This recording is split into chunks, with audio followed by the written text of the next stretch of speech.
আসসালামু আলাইকুম ওয়া রাহমাতুল্লাহি ওয়া বারাকাতুহু। সুপ্রিয় দিনী ভাই, আজকে আমরা ছোট্ট একটি বিষয় নিয়ে কথা বলবো। আর বিষয়টি হচ্ছে মৃত ব্যক্তির পক্ষ থেকে কোরবানি করা যাবে কিনা, শরীয়তে এর অনুমতি আছে কিনা সে বিষয়টি নিয়ে। প্রিয় দর্শক, মৃত ব্যক্তির পক্ষ থেকে দুইভাবে কোরবানি করা যায়। প্রথম নম্বর হচ্ছে, মৃত ব্যক্তি যদি মৃত্যুর পূর্বে ওসিয়ত করে যায় কোরবানি করার, তাহলে অবশ্যই কোরবানি করতে হবে। তবে এই কোরবানির গোশত যিনি কোরবানি করছেন মৃত ব্যক্তির পক্ষ থেকে, ওসিয়ত করা কোরবানির গোশত তিনি খেতে পারবেন না, সম্পূর্ণই তাকে সদকা করে দিতে হবে গরিব মিসকিনদের মাঝে। দ্বিতীয়ত, মৃত ব্যক্তির পক্ষ থেকে যে কোরবানি করা হয় সেটি হচ্ছে নফল কোরবানি।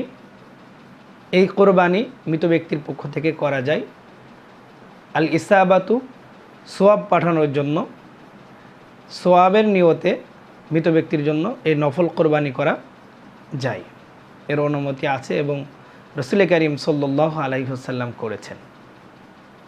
প্রিয় দর্শক, মৃত ব্যক্তির পক্ষ থেকে যে দ্বিতীয় প্রকার কোরবানি করার কথা এসেছে সেটি হচ্ছে নফল কোরবানি।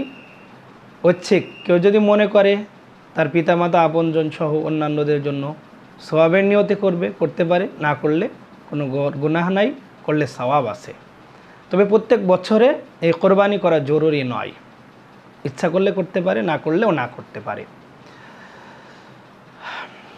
এমন হতে পারে একজন ব্যক্তি কোরবানি দিচ্ছে, নফল কোরবানি মৃত ব্যক্তির পক্ষ থেকে, সে একাধিক আত্মীয় স্বজনদের পক্ষ থেকে দিতে পারে।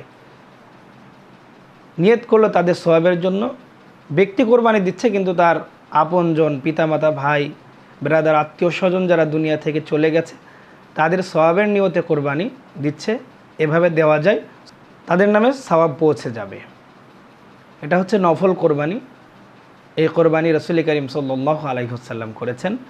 আমরা আবু দাউদ শরীফের মধ্যে হাদিস দেখতে পাই, যেখানে হাদিস এসেছে আবু দাউদ শরীফের 2792 নং হাদিসের মধ্যে হযরত উম্মাহাতুল মুমিনিন আয়েশা সিদ্দিকা রাদিয়াল্লাহু তাআলা আনহা থেকে বর্ণিত। তিনি বলেন, রাসূল করিম সাল্লাল্লাহু আলাইহি ওয়াসাল্লাম ছুরি নিলেন এবং দুম্বাকে কাত করে শোয়ালেন। তারপরে রাসূল করিম সাল্লাল্লাহু আলাইহি ওয়াসাল্লাম জবাই করার সময় বললেন বিসমিল্লাহি, অর্থাৎ বিসমিল্লাহ বললেন। তারপর তিনি বলেন, হে আল্লাহ, এই কোরবানি মুহাম্মদ এবং মুহাম্মদের পরিবারের পক্ষ থেকে ও তার উম্মতের পক্ষ থেকে আল্লাহ তুমি কবুল করো।